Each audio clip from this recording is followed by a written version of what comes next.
the two paths of third dimension and fifth dimension have been running parallel for a very long time, so that it was really easy, if you think of them as like two parallel trains, it's kind of easy to just get off one and get on the other, just to jump back from the third dimensional train to the fifth dimensional train.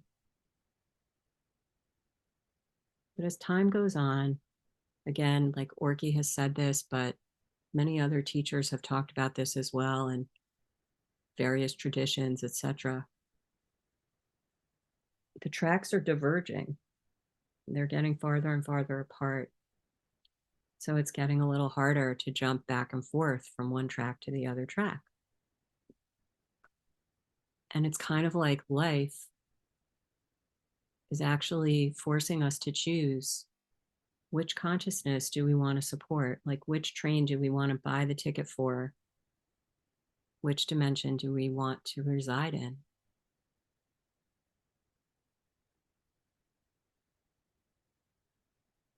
And the fifth dimension, it's not a place, it is a frequency.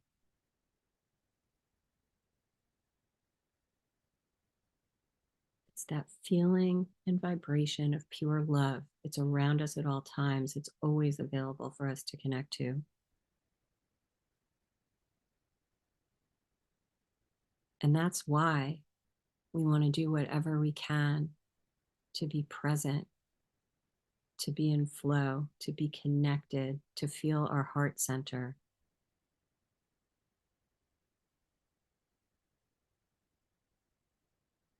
Because you could be in the same room as 50 other people, and they could all be in a very third dimensional experience, and you could be just so connected. And that's kind of like when people say, oh, they're in their own world. Like, you can literally be in your own frequency.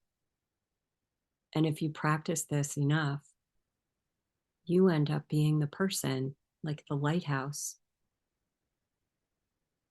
It's another term my teacher uses a lot, but you end up being the lighthouse that the other 30 people in the room feel your energy without you even trying to influence their energy, the same way the masters that I described can influence like rooms of hundreds or even thousands of people just by being. The higher frequencies are so powerful. The fifth dimensional frequency is so powerful. One person who's connected can influence like thousands of people. That's why there's like a tipping point of connected individuals on the planet, where when we reach that point of enough people being connected to an energy like the one we're connecting to right now, with enough people vibrating in that energy, it creates a tipping point. And then everyone starts to vibrate in this energy. And people start to have more of a unity consciousness, more of a heart centered experience in their physical body, rather than the denser aspects of living in the physical.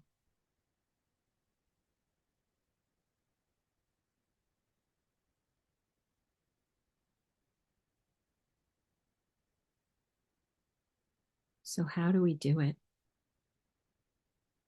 Like, how do we just become as connected as we possibly can in each moment?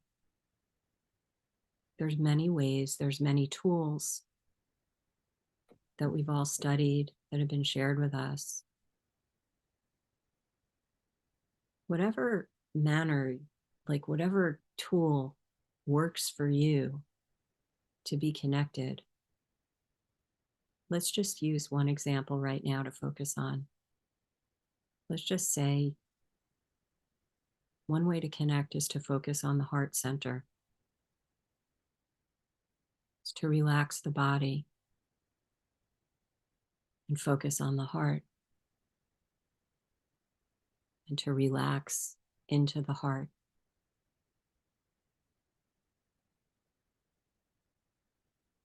And then you have a moment of connection and awareness of your heart center. And then you have another moment of awareness and connection to your heart center.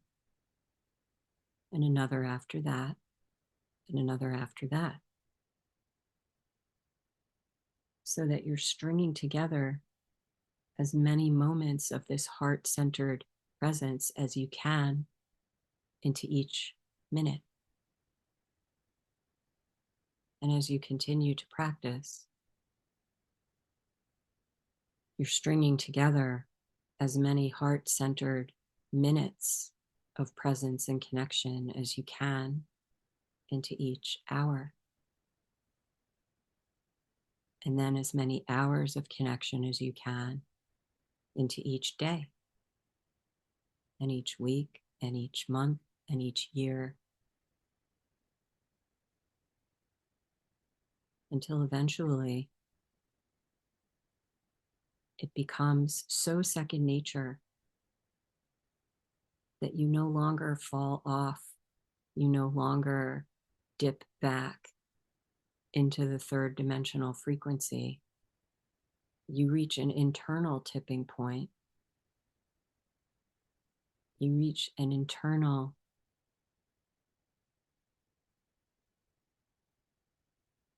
critical mass where you are now fully plugged in, fully existing in the fifth dimensional frequencies. And that's the point where you've bought the ticket and you're on the train.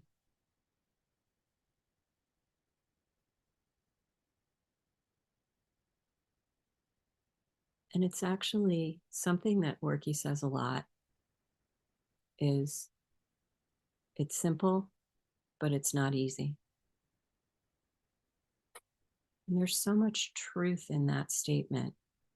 The concept is pretty simple to grasp, pretty simple to understand. If I'm connected, if I'm feeling the energies coming in from above, if I'm allowing my heart to be open, if I'm really feeling the light, and as a consequence of that, start to receive like guidance from my angels and my guides, and I'm intuitively just shown what the next right step is for my life that serves me the most, that serves my consciousness, that serves the people around me.